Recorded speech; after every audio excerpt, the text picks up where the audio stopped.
1 hour 20 minutes that I am asked to interact with you. Don't worry, when I say 1 hour 20 minutes, it is with a break. I'm not going to hold you for the entire session. There will be a break, and I'm asked to talk to you on two different topics. First one is on team building, followed by that on leadership. At the very first instance, I will be talking to you on teams and team building. And when I say teams and team building, many teachers from non-commerce and non-management background may think, where is the need for us to know these teams and team building? Why should we study about team building and all? You must be knowing the task of a teacher is to interact with young minds who are going to be the responsible citizens of the future society. Apart from teaching the concerned subjects that we are all handling, the most prominent thing that we need to develop among them is the ability to socialize, is the ability to work with others, is the ability to be a part of a major or a bigger system. Many a time, however intelligent our students are or ourselves, we may not find it comfortable to work with people of different nature. It's inevitable today, however great you are, you cannot live in isolation. You have to be in the company of others, starting from a family up to the level of international and multinational organizations where we are expected to work and interact. We must develop a sense of working with others. That sense of working with others will make us to be comfortable and will help us to realize that there are lot many things to learn from others. And many a time what happens, because of the focus that we make, we may become isolated and we may think the world is very small and whatever I know, that's everything. Instead of that, if we look into the realities of the world by seeing people from different background, different nationality and different expectations and emotions, we must realize that working in a team becomes inevitable. Keeping that in mind, precisely, I will be talking to you because day in and day out, we need to work with others. When I say working with others, starting from the institutions where we are working, you have to interact with your colleagues. And when you get into the classroom, you have to interact with your students. And even in the community, as a member of the society, you have to interact with the general public. From that angle, we need to understand working in teams does not mean always handling a cricket team or a football team or a kabaddi team. Teams are everywhere. Teams are everywhere, even in the family. Family is the best example for a team and teamwork. Therefore, keeping that in mind, I will be talking to you. If anybody would like to react at this point itself, what is your understanding of the expression team and team building? I'm really interested to know from you, from what angle you will look at it. Quickly, if anybody would like to respond to my question, what do you understand by teams? Take the liberty to talk to me. Or otherwise, I will take you towards it. What shall we do? Shall I take you towards it? Teams and team building. At the first instance, before I take you to teams and team building, it was a conventional method that I am handling. We are all in the job of managing people who are in the transition of their age, particularly the college going students, they are in the transition of their age. They are neither kids nor grown-ups. As a result of them, working with them and making them to concentrate on realizing the purpose for which they are there is a tough task. Therefore, many a time people think teaching job is the easy job. And people think that anybody can become a teacher.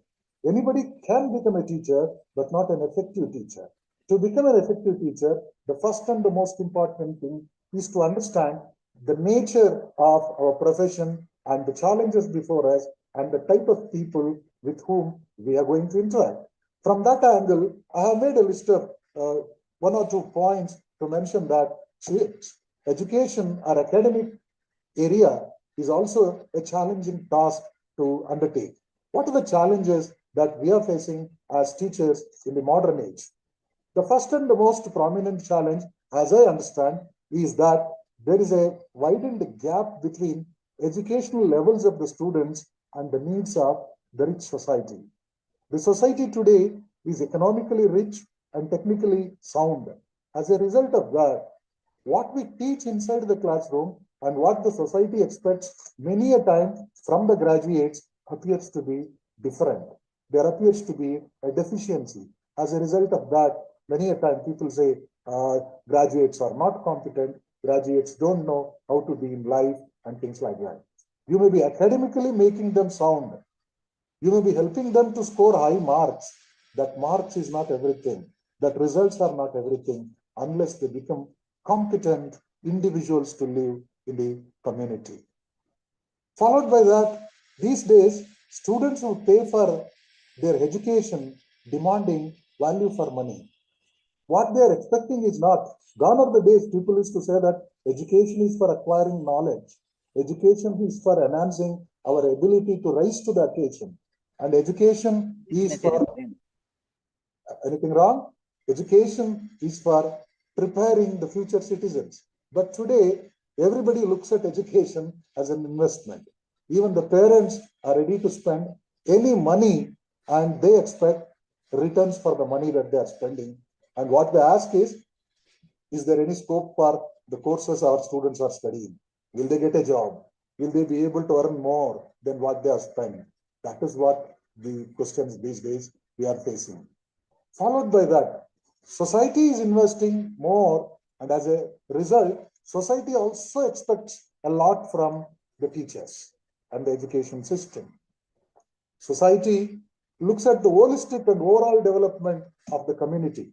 If any community becomes bad, in simple words, I'm telling bad, the direct blame will go to the teaching community. Because ultimately there is a saying, the quality of the teachers determines the quality of the society. Therefore, the social responsibility on the teachers is also very high. Followed by that, teachers are also facing a lot of difficulties, and one such difficulty is the handling of the increased size of classes with students having diverse experience, diverse age groups, socio-economic status, and different levels of maturity and the cultural background. These days, we have people from different walks of life, but ultimately, we have to look at them as our student, as a single classroom, and in that classroom, we have to prepare every one of them, irrespective of their socio-economic, political, and cultural backgrounds. And we must first create an ambience where everyone will feel that they are the part of the system.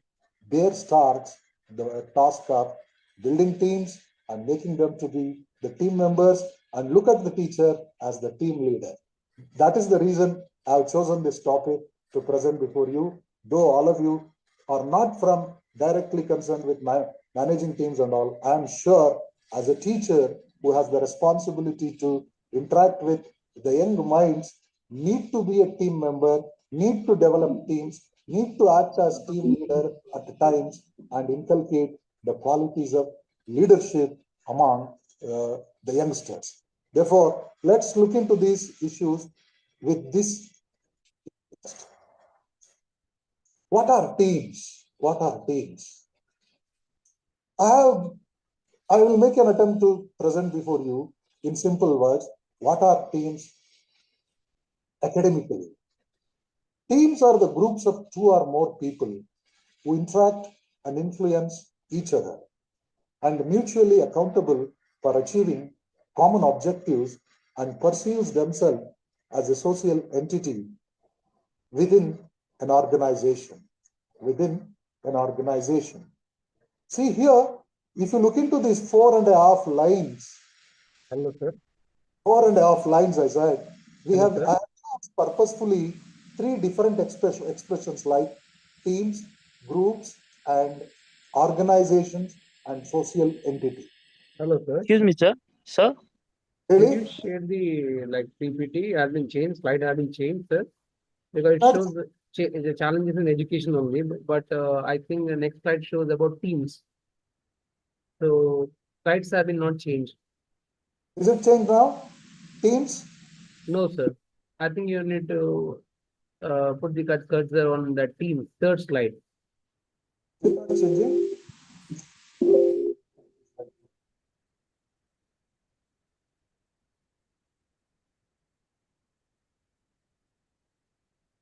Just wait for a minute. Stop sharing. Now share.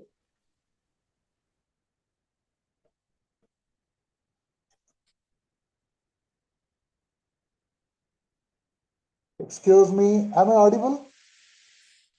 Yes, sir, you are audible, sir. What's You are audible, the also slide? visible. You can see the slide? Yes, sir. Yes, Is it, just help me. Is it changing Okay, now? sir. Yes, sir. It is changing very yes, sir, perfectly. yes, sir. Okay, please. Bear with me. I was talking to you about these teams, right? Yes, sir. Now, teams are groups of two or more people. Teams are groups of two or more people who interact and influence each other and mutually accountable for achieving common objectives. Only this one, sir. Active participation. Common objectives and pursues themselves as a social. ಸ್ವಲ್ಪ ಕಡಿಮೆ ಆಗೈತಿ ಇವತ್ತು ಒಂದು ಸ್ವಲ್ಪ ಏನೋ active ಆಗೈತಿ ಏನಾಗಿದೆ ಹೇಳ್ತೈತೆ ನಂದ ಬರ್ತಾ ಇದೆಯಾ hello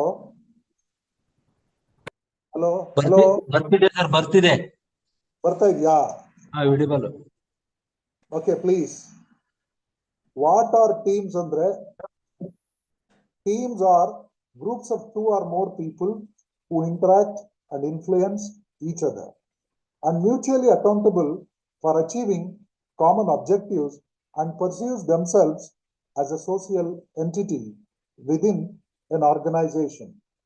As I was telling, purposefully in this definition, words like teams, groups, organization, and society are used.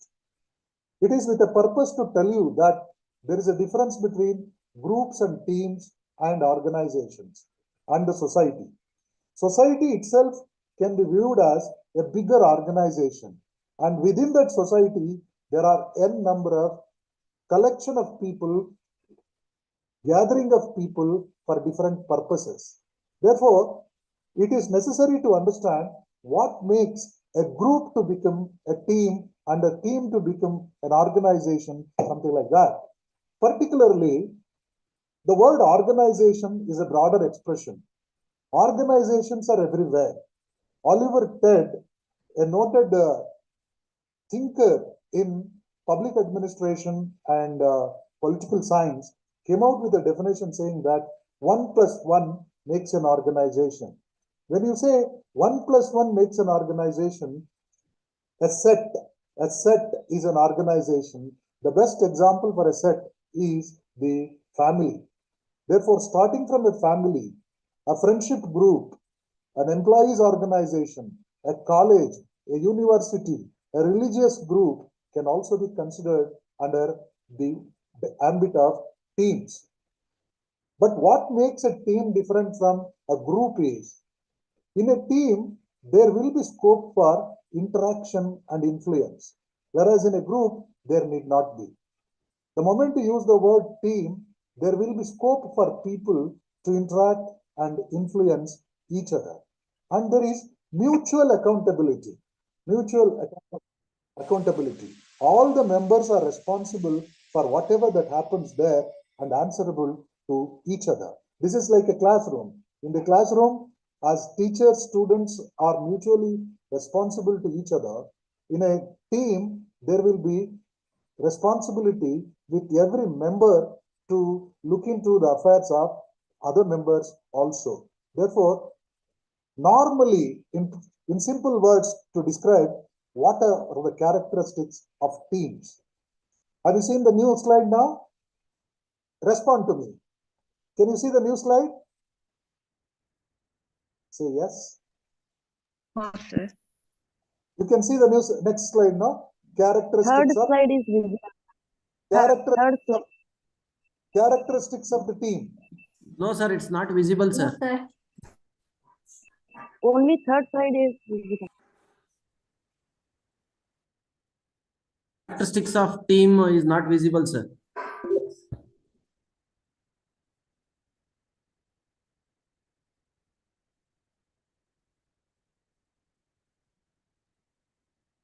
Can you see the characteristics now? Yeah, now visible. It is characteristics of the teams, right? Yes, sir. Yes, sir. Yes. What are the characteristics of the teams?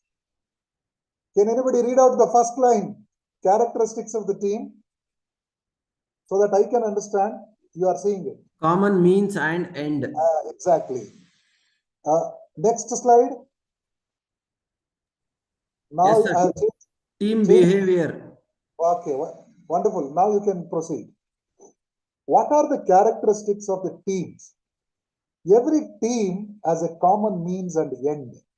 Common means for a team, there will be a common objective for all the members, and all the members are expected to work for achieving that common objective with a chosen means. That chosen means and end is the objective.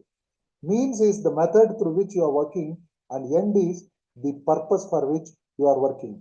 That means for every team, there will be a common purpose and common means. Teams work with joint efforts.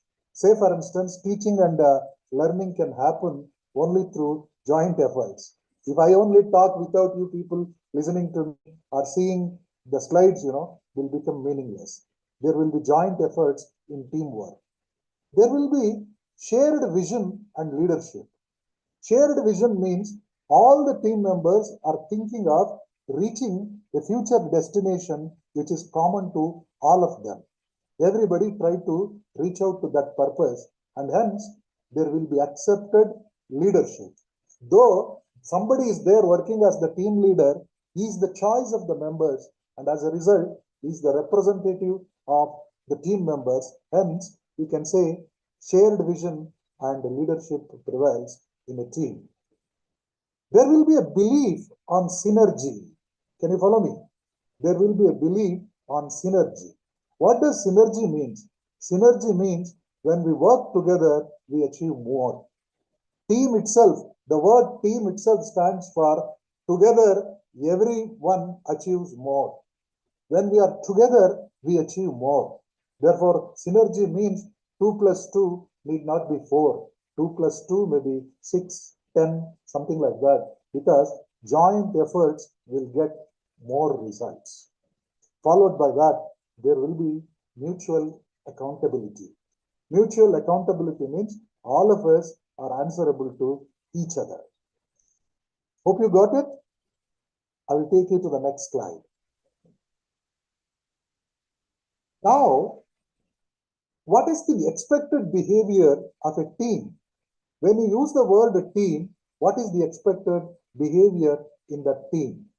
The first and the most important characteristics of a team is that there will be competitive relationships become more cooperative relationships.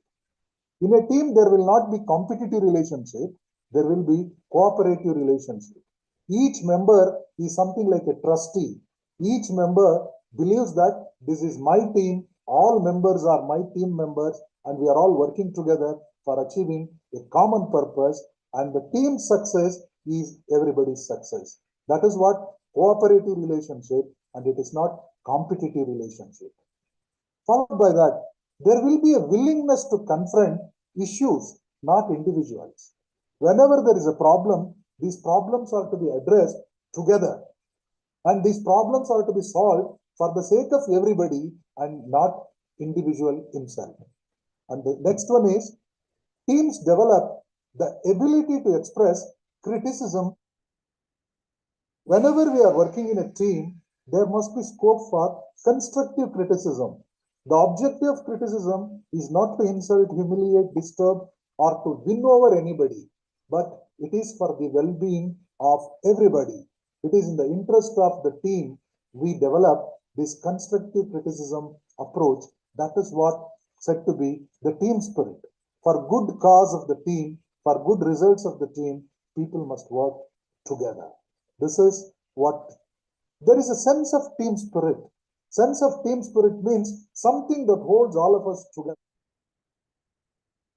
Something that makes people to be together. Let us understand these issues one by one in the process of discussion. Can you see the next slide? The question here is, why do we need teams? Why do we need teams? Whether teams are inevitable everywhere? Yes. Man is said to be a social animal. Man cannot live alone.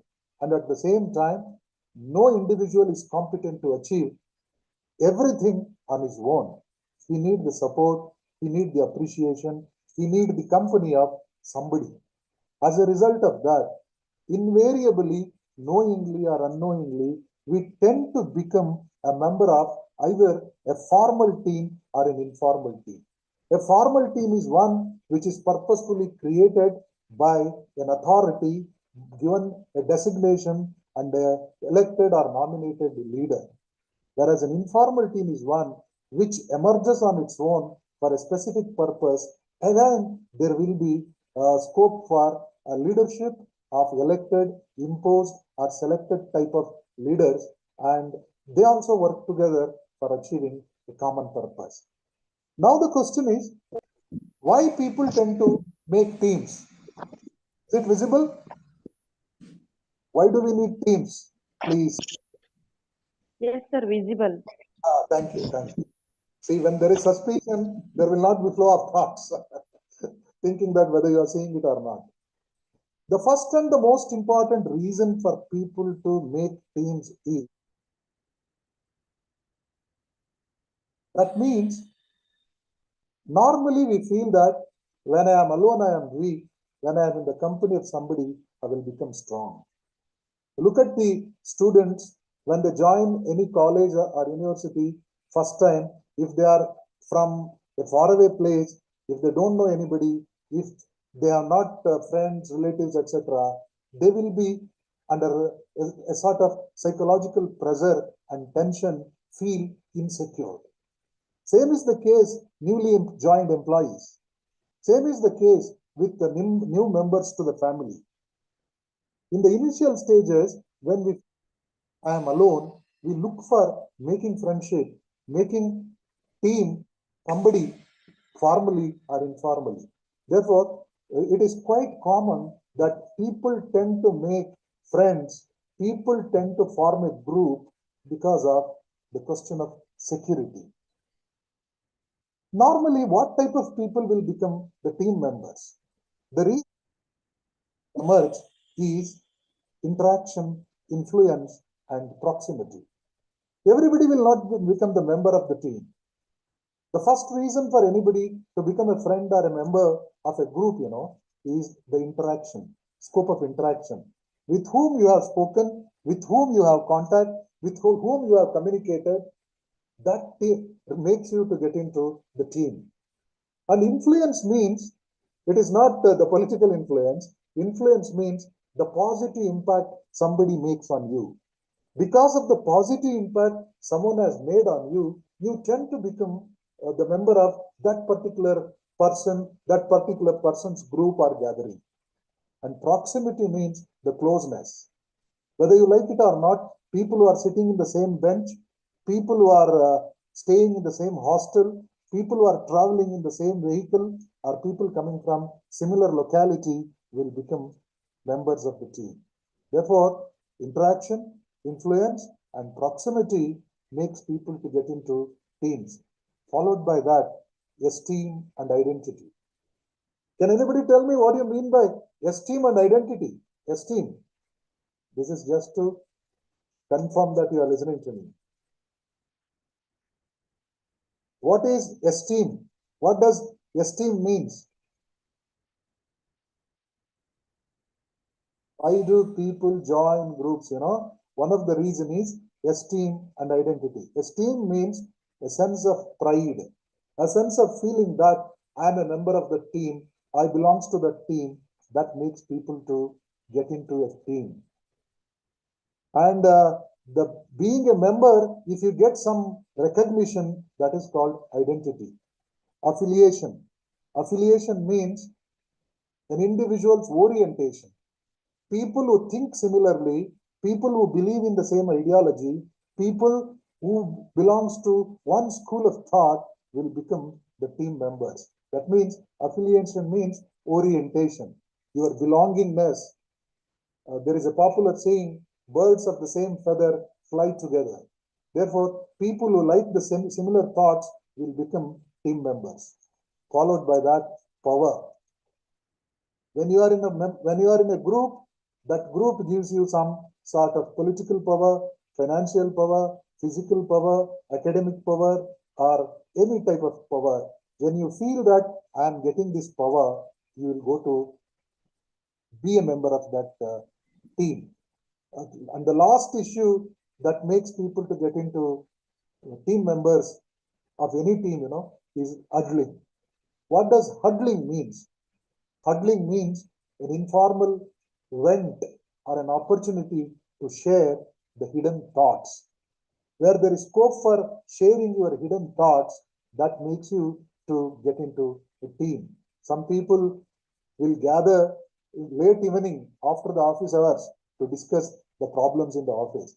That is also a team. The reason for such a meeting after the office hours is to share what they cannot share in the formal meetings. This is what called huddling. Followed by this, the next question that I will be taking to you is formulating a team. Every individual is different.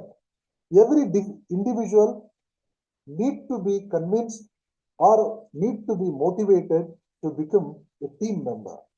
Unless you understand the nature of the individual, you cannot prompt them to get into a team.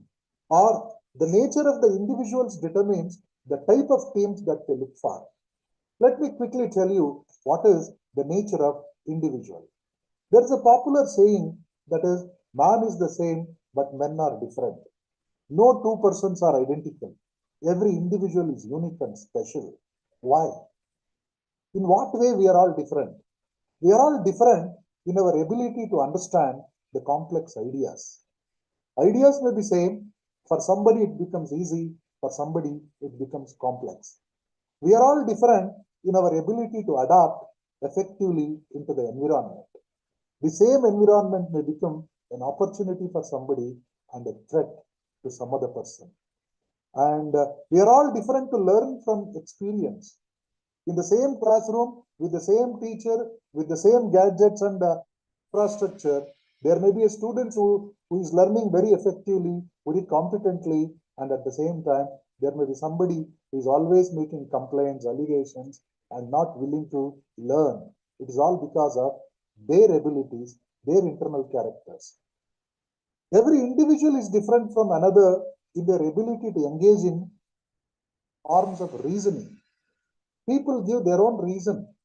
If you ask them why you are like this, everybody will give them their own reason. If you ask a student, why did you fail in the examination? Somebody may say that I'm not prepared well. Somebody may say that it is my bad luck. And somebody may say that teachers are not good. Somebody may say that examination was out of syllabus. It is their own reasoning that makes them to be different. And every individual is different to overcome the obstacles by taking thought. Obstacles will be there for everybody. But how do we overcome the obstacles? That makes us different. Therefore, my point is to tell you, man is the same, but men are different. Why men are different? Men are different because of these reasons. Believe me, when I say men, technically it includes both men and women. Okay. In a team, what happens? In a team, what happens? Many a time, I'll take you to the team formation first, and then take you to.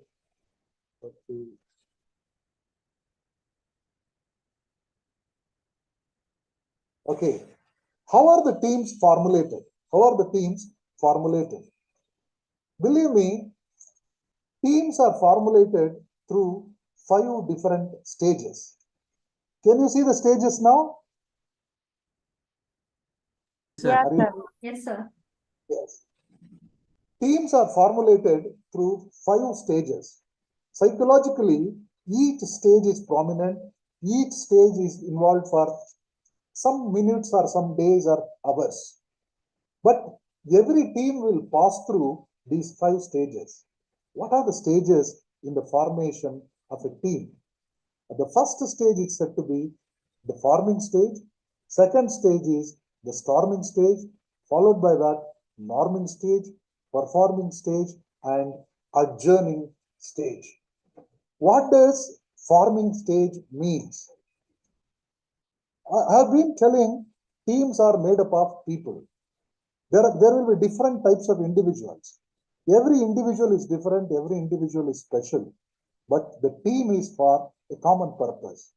Teamwork means everybody is working towards achieving a common goal, and common reason binds them together. How to make a team, whether it is naturally occurs or whether we purposefully make, all these 5 steps are involved in the formation of a team. The first stage is said to be forming stage because before the team is formed, every member is a stranger. When I say every member is a stranger, they are not known to each other and they are not aware why they are supposed to be together and why the teams are to be formulated. They are not clear what is the purpose of making the team, how long the team is going to live, things like that. Therefore, in the first stage, when there is a gathering or grouping of individuals, every individual try to collect information about the other individuals. They develop curiosity to know what's going to happen, who is going to do, things like that. This stage is also called a learning stage. In this learning stage, strangers try to collect information about others. Just assume that the very first day of the class, the first day in the office, the first day in the meeting, when you don't know people, there will be an element of curiosity to know about others. This act of collecting information, knowing about others is called the formation stage. At this stage, you will show a lot of curiosity to collect information about the members, knowing about their background, their education, their socio-economic status, all related issues you will gather. This is said to be the forming stage. After knowing information about the other members and the purpose of the team, the second stage is said to be the storming stage. Storming stage is one where the differences of opinion are surfaced, where the individual members develop a sort of disliking, a sort of confusion, and come out with questions. When I say disliking, not necessarily a decided version of rejection, but there will be an amount of dispute or conflicting viewpoints. A storm is a wild wind. Storm means a wild wind where there is disturbance. In a team, in the second stage, disturbance because of the differences of opinion among the team members. Somebody may like something, somebody may dislike something, somebody may come out with questions, arguments, things like that. That is called the storming stage. After the storm, the third stage is said to be norming stage. You can understand norm means guidelines, rules, a framework. When there is a storm, at the third stage, either an elected leader or a self-proclaimed leader or somebody who emerges as the leader from within will set the norms, will fix the guidelines, will fix the boundaries within which people have to work. This is called the norming stage. This stage calls for deliberations, discussions, impositions, etc. It is at this point of time, somebody has to take the courage to fix up the limits. I think I'm reaching you. Am I reaching? Can you follow me? Say yes. Yes, sir. Yes, sir. Yes, sir. Thank you. Thank you. Yes, sir, we are able to follow you, sir. Yeah. Normal Yes, sir. stage. After the norms are fixed, the next stage is performing stage. This is the stage where the teams are working. Teams are putting joint efforts. Teams are working with a determination to achieve the purpose for which they are meant for. Some constructive work is happening now. But believe me, after the end of any work, some results will come. If the results are favorable, teams will be continued. The results are unfavorable, results will be discontinued. Continuation and discontinuation, is another action. That action is the last stage called adjourning. Adjourning means postponing, putting forth or postponing our activities. Whether you continue in the same team because of the positive results, or you discontinue your relationship with the existing team, go out of the team and start something new elsewhere, it is an adjournment. Through these 5 stages, you can explain anything that involves relationship in life. Relationship. Jokingly, you can remember, I said 1 + 1 makes an organization. Family is the best example for an organization. No family can live without the spirit of team. Family is the best team. However, the families are formulated. Every family will come into existence through 2 persons, the husband and wife. The creation of the family will happen through something called a social institution called marriage. Marriage can be of any type. Let it be registered, unregistered, any type of marriage. Marriage is not a celebration. Marriage is a mutual agreement between 2 individuals to be together. How does the martial relationship, marriage relationship will start? The first stage, strangers. 100%. Whether it is a love marriage or arranged marriage, at one point of time, both the persons were strangers. These strangers will collect information about each other. They tend to like each other, and at one point of time, after knowing everything about the other person, a storm will happen. A storm is a disturbance. A storm is a conflict. A storm is a dispute. In simple word, you can say storm is a quarrel. I am yet to find a marriage relation without a quarrel. Because when 2 living beings are together, there must be a difference of opinion. It is quite natural. When the difference of opinion arises, somebody has to set the norm. Norm is the boundary. It is the rules. It is the guideline that they themselves make not to cross. That is adjournment. That is norming. After the norms are fixed, the next stage is performing. That is working together, living together, being together. And the last stage is adjournment. Every day is a postponement, thinking that if not today, tomorrow is going to be better. That is what teamwork. So that I am the one who tell you, starting from family up to a government formation and working, and up to a business organization or a sports team, there will be teamwork, and every team will pass through these stages frequently. Now the question is, what are the advantages or disadvantages of being in a team? The most problematic situation in the team is, the moment many people have joined together, there will be something called group thinking. Group thinking means when there is more than one mind, thinkings are going to be different. There will be confusion, there will be contradictions, and there will be an element of mental efficiency and reality testing. I will run through what are the usual symptoms of group thinking. When a group is together, normally there will be an illusion of invulnerability. Invulnerability means many a time we think we are together, nobody can break us. We are together, we will not be cheated by anybody. Collective rationalization. When we are together, we rationalize the things based on the opinions of others. When somebody says it is good, we believe that because many of my Many of my friends told me it is good, so that it must be good. Collective rationalization. Belief in inherent morality. Every team member will think there will be morality, ethics among our team members because I know everybody. There will be direct pressure on dissenters. If somebody don't agree with what others says, majority will put pressure on him and make him to get convinced. There will be self-censorship. Thinking that if I say something, others will not like me, many people will not open their mouth and keep their mouth shut. And there will be stereotyped views. Stereotyped views means whatever is accepted, whatever everybody is doing, that also I am doing. Therefore, no change. Followed by that, illusion of unanimity. Unanimity means we are all together. Nobody can break. We are strong. Such a feeling will be there in the team. And self-appointed misguards.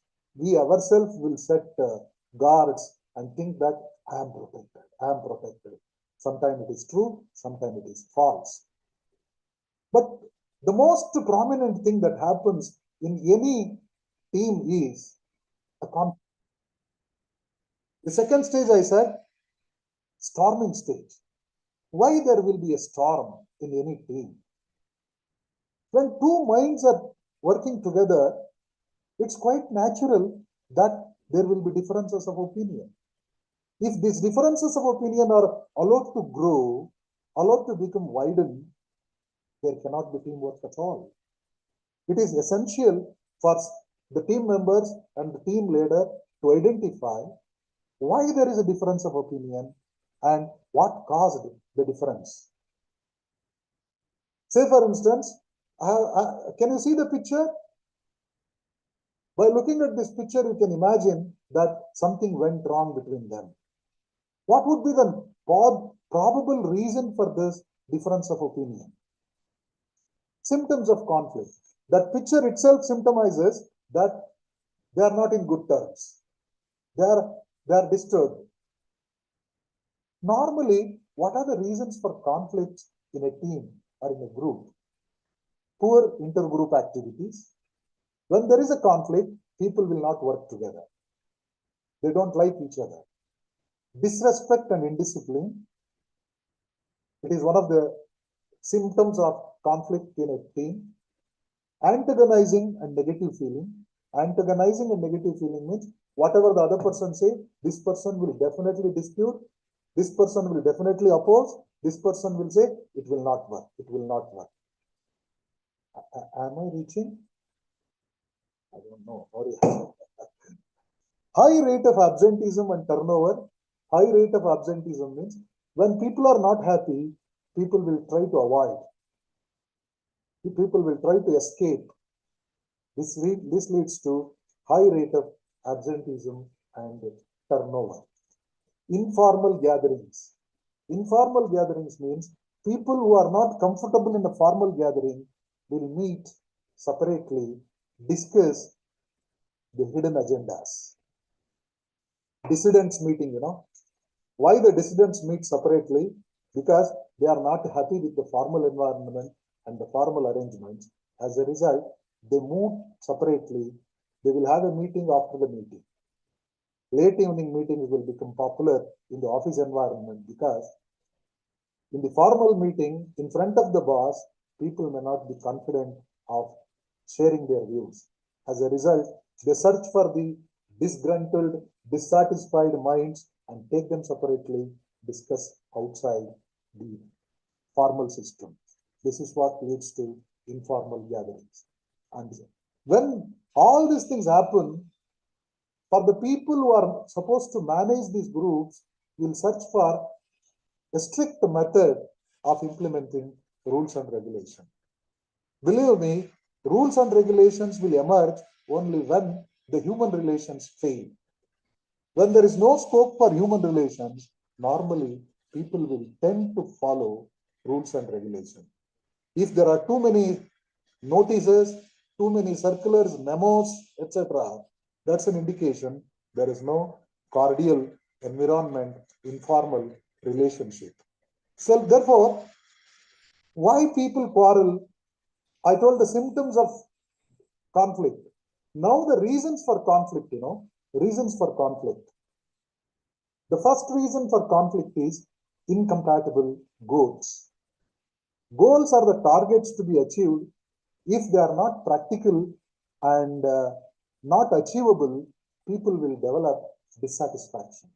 If you set very high standards, say for instance, 8 hours one can work per week 8 hours, okay. Per week 12 hours, okay, it is beyond. Per week 16 hours, okay, tolerable, ultimate level. If somebody is asked to work for 24 hours a week, that becomes too much. You cannot expect quality. As a result of this disturbance of mind, people will internally develop a sense of disrespect, a sense of disliking, a sense of hatredness, because the goal is too high to achieve. Followed by that, why there used to be conflict? Conflict arises between only connected people, related people. Strangers will never quarrel, believe me. I think I'm reaching you. Strangers will never quarrel. Dispute will happen only between people who are dependent to each other. If the interdependence is too much, scope for conflict is also too much. Scarce resources. There will be conflict in any system because of the limited resources. Only one chair, only one classroom, only one equipment. Everybody has to share this. Where there are scarce resources and too many users, that leads to conflict. Goal and role ambiguity. Goal and role ambiguity. Goal means what is to be achieved. Role means what is your position. Say for instance, if you are a follower, if you are a leader, if you are a subordinate, or if you are the boss, that defines your role. When you are a follower, you can say that boss is there to look after everything. When you become the boss, you have to control everything. A person who was coming late every day to the office or the college, when he or she becomes the boss, has to insist on everybody to be punctual. That leads to conflict. People will make comment. Till yesterday, she was like everybody. Today she has become the boss, already started controlling everybody. That leads to disturbance. That leads to break of relationships, quarrel, conflict in an organization. Followed by that, personality clashes. Personality clashes. Every individual is different. When I say every individual is different, somebody may be honest, somebody may not be that honest.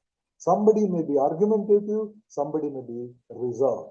Somebody may be optimist, somebody may be pessimist. And somebody may be explicit, somebody may not. As a result of this, there may be clash in the environment. Differences in values. Values means the beliefs.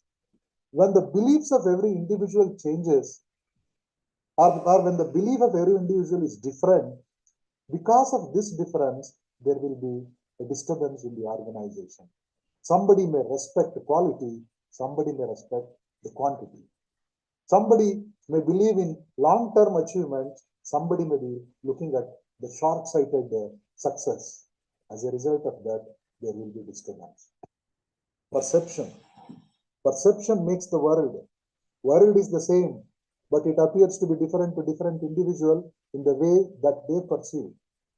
You may be doing something good, but the others may think you are troubling them, disturbing them. As a result of that, conflict arises in the organization. And many a time, problem arises because of communication.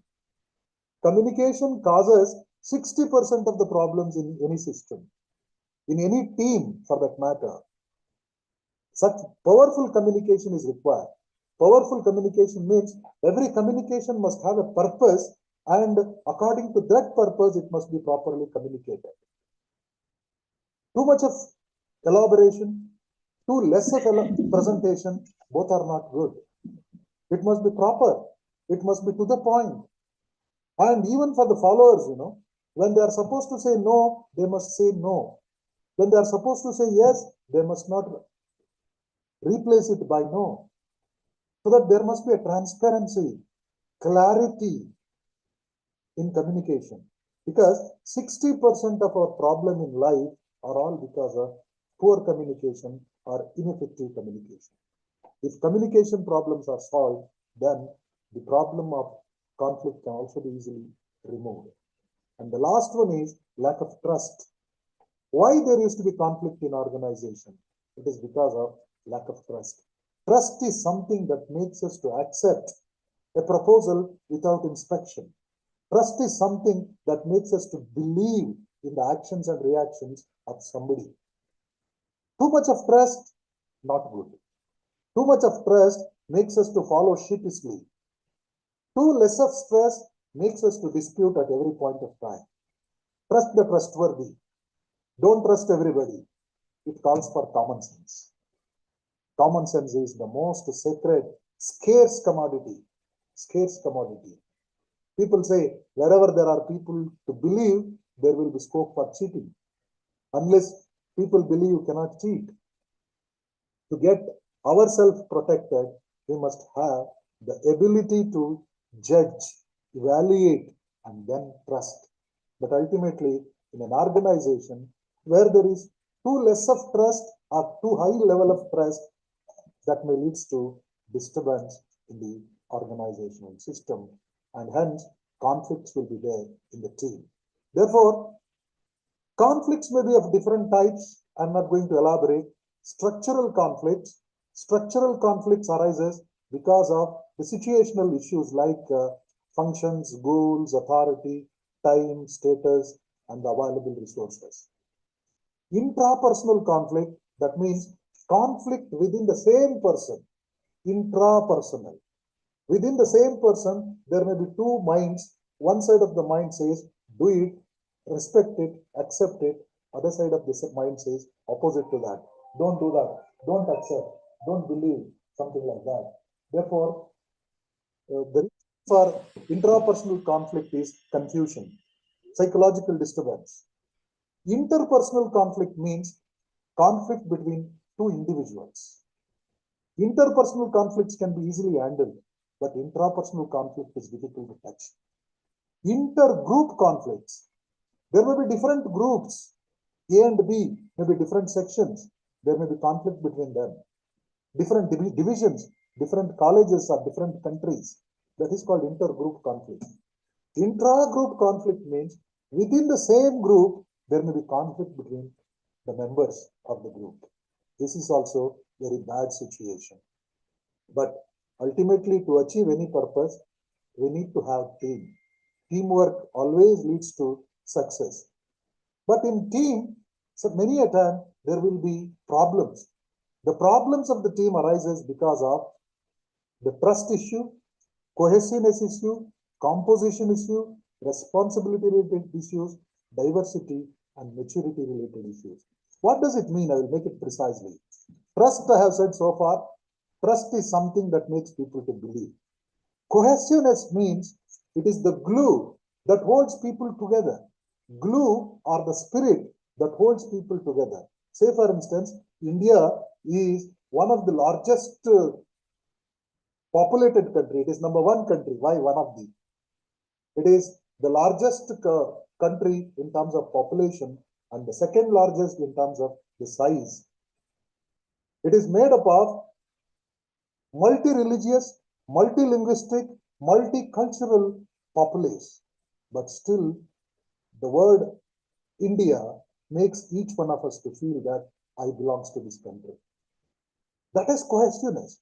Cohesiveness means believing in the spirit of cohesiveness may be high or low. Again, high cohesiveness makes you to become somebody like superstitiously believing something and whom we call too much of devotion. And low cohesiveness makes people to develop suspicion, insecurity.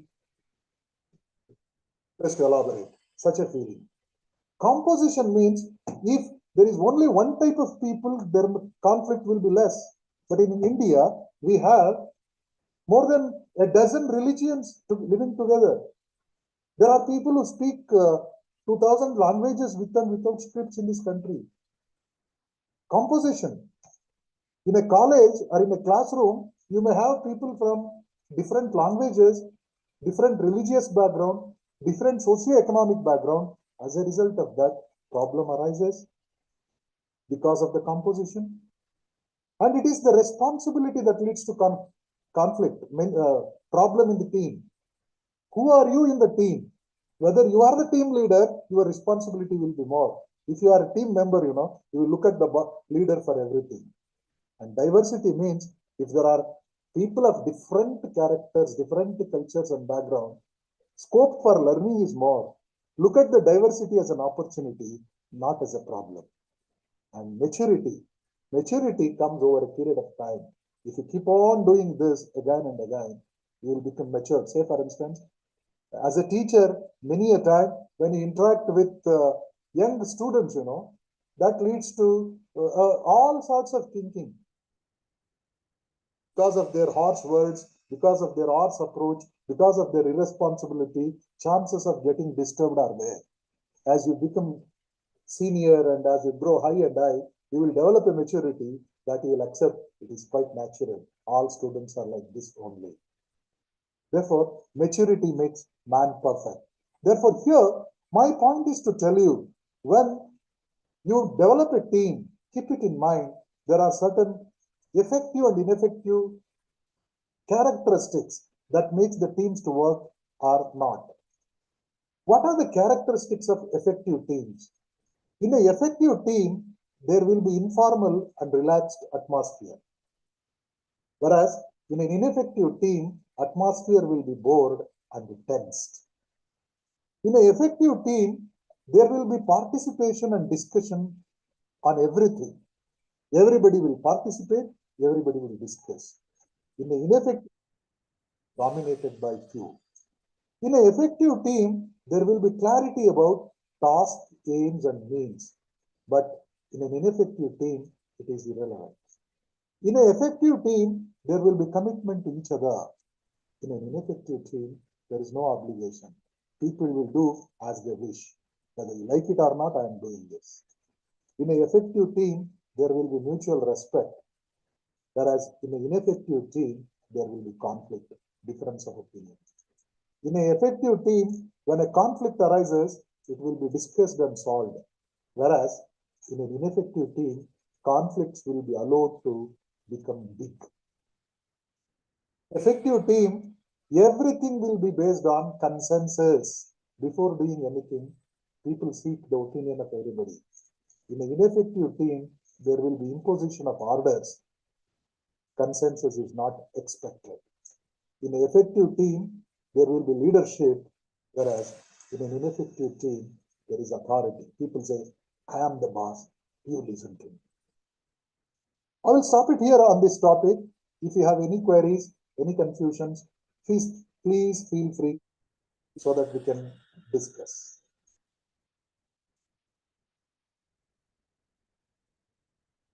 Okay, now it is the time for interaction.